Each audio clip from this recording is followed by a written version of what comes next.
ఇక్కడ అంటే కొన్ని డిస్టిలరీలు వీళ్ళకి అప్పచెప్పారని కదా ముందు నుంచి చెప్తున్నది. నేను అనే పాయింట్, ఇప్పుడు ఆ కర్నూలు డిస్టిలరీ ఏదో మిథున్ రెడ్డి చూసుకున్నారట. అదే అనేది డబ్బులు కలెక్షన్ అనేటటువంటిది ఇన్ని తలకాయలు పెట్టుకుని ఎవడన్నా చేయి కాల్చుకుంటాడా? అందులో ఒకప్పుడు జైలుకి వెళ్ళినోడు. అవును, ఇప్పుడు వీళ్ళు చెప్పేది అతను ప్రొఫెషనల్ గ్యాంగ్స్టర్ టైప్ లో చూపెడుతున్నారు కదా, అదేది ఎస్కోబారు తొస్కోబారు అనేసి. అంత ఎక్స్పీరియన్స్ ఉన్నోడు ఇంత వేగ్గా లేదులే 4 కంపెనీలు నువ్వు వెళ్ళి ఆడ దగ్గర పట్టరా, నువ్వు వెళ్ళి ఆడ దగ్గర పట్టరా అంటాడా?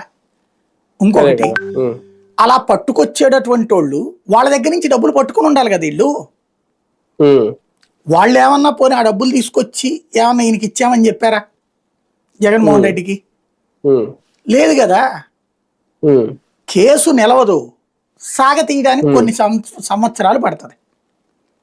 ఇప్పుడున్న ఆధారాలతో కేసు నిలబడదు, కొన్ని సంవత్సరాలు పడుతుంది అది.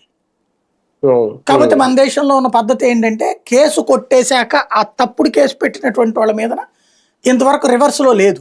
కానీ ఈ మధ్యన తప్పుడు కేసులు పెట్టారని కూడా అరెస్టులు నడుస్తున్నాయి కదా. అమ్మాయి పేరేంటి, జత్వాని కేసు లాగా. రేపు పొద్దున కాబట్టి వీటికి ప్రతీకారాలు ఉంటాయి మళ్ళీ. ప్రాక్టికల్ గా తప్పుడు కేసులు పెట్టారనేసి నడుస్తాయి మళ్ళీ భవిష్యత్తులో. అంటే కాకపోతే ఇప్పుడు అధికారంలో ప్రభుత్వాలు పెట్టిస్తున్న కేసులు కాబట్టి తర్వాత ఏం జరగట్లేదు. అధికారులు అవ్వలేదా జైళ్ళకి?